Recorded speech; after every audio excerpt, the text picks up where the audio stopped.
Kakbhushundi arrived under the banyan tree, closed his eyes, invoked Sri Ram, and then began his story. While Ravan was plotting to kidnap Sita, Sri Ram was also preparing to do a Leela. Remember, said Kakbhushundi, a Leela is only play acting.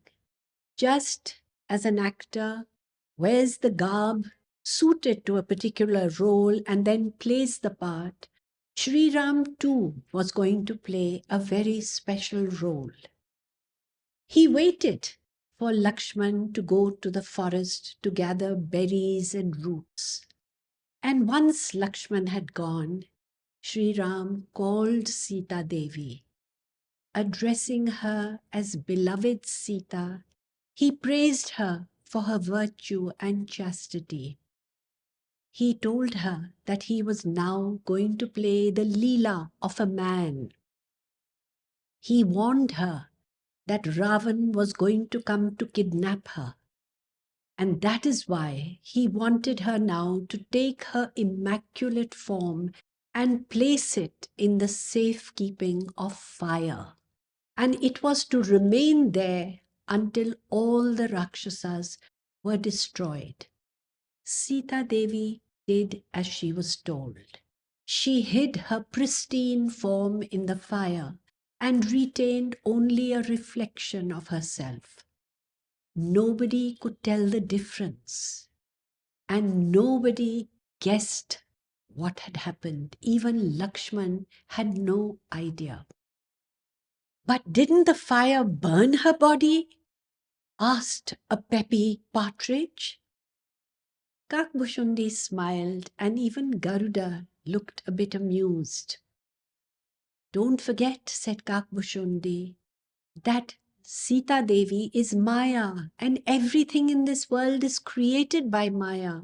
Therefore, fire too is a product of Maya. So how would fire affect its creator? The birds bobbed their heads up and down in understanding. And so, said Kakbhushundi, Marich became a golden deer.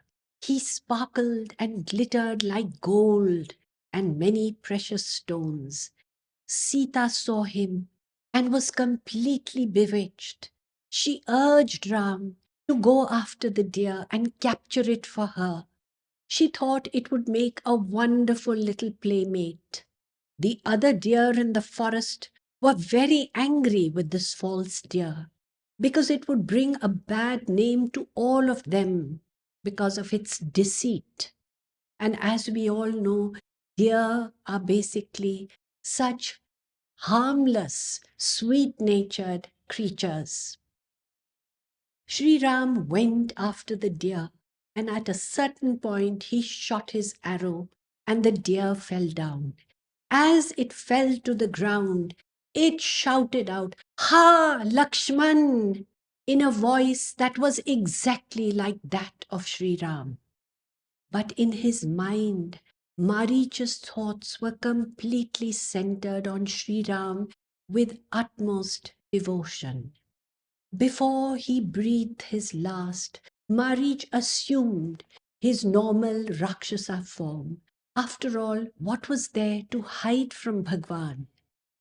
And Bhagwan, seeing the great devotion in his heart, bestowed on Marich the state which even great munis find hard to attain. But he did something so wicked, protested the hawk with a glint in his eye. But he couldn't help it, explained Kakbhushundi. Ravan did not give him a choice. Besides, remember, Sri Ram can look into the heart of everybody, and he knew how much devotion Marich had. He had become a sannyasi, and he would spend his time meditating on Sri Ram. Secondly, remember that all this is the Leela of Sri Ram, and everything was happening as per his will.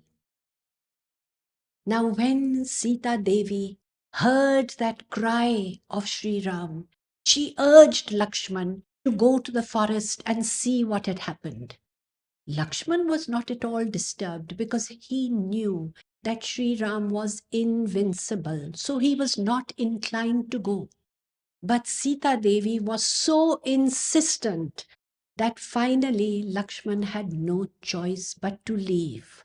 Before departing, he invoked the Devtas of the forest and entrusted Sita's safety into their hands.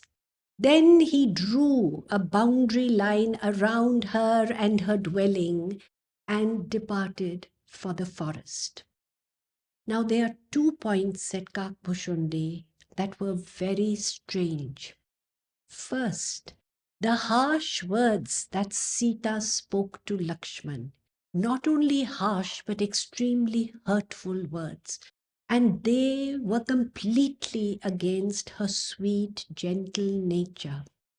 The second point was that Lakshman was always so completely obedient to what Sri Ram said, and he had been instructed that he was not to leave Sita for a minute, and yet he felt compelled to go.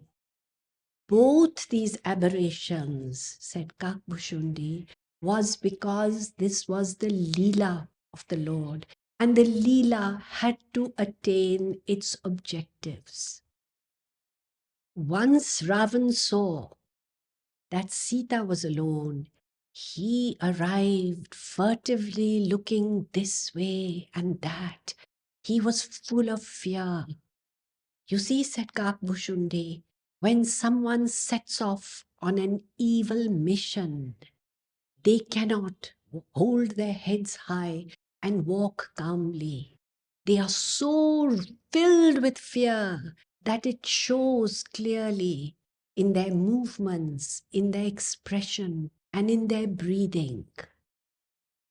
Ravan appeared before Sita in the garb of a sannyasi, and he tried to persuade her to cross the Lakshman Rekha, but she refused.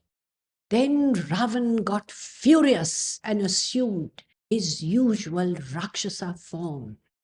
Then, tricking Sita, he managed to get her beyond the Lakshman Rekha.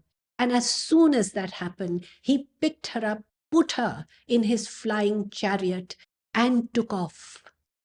But he was so consumed by fear that as the aerial chariot moved in the sky, Ravan could hardly maneuver it. There were horrified twitters and hushed tweets, and there was not a dry eye in the audience.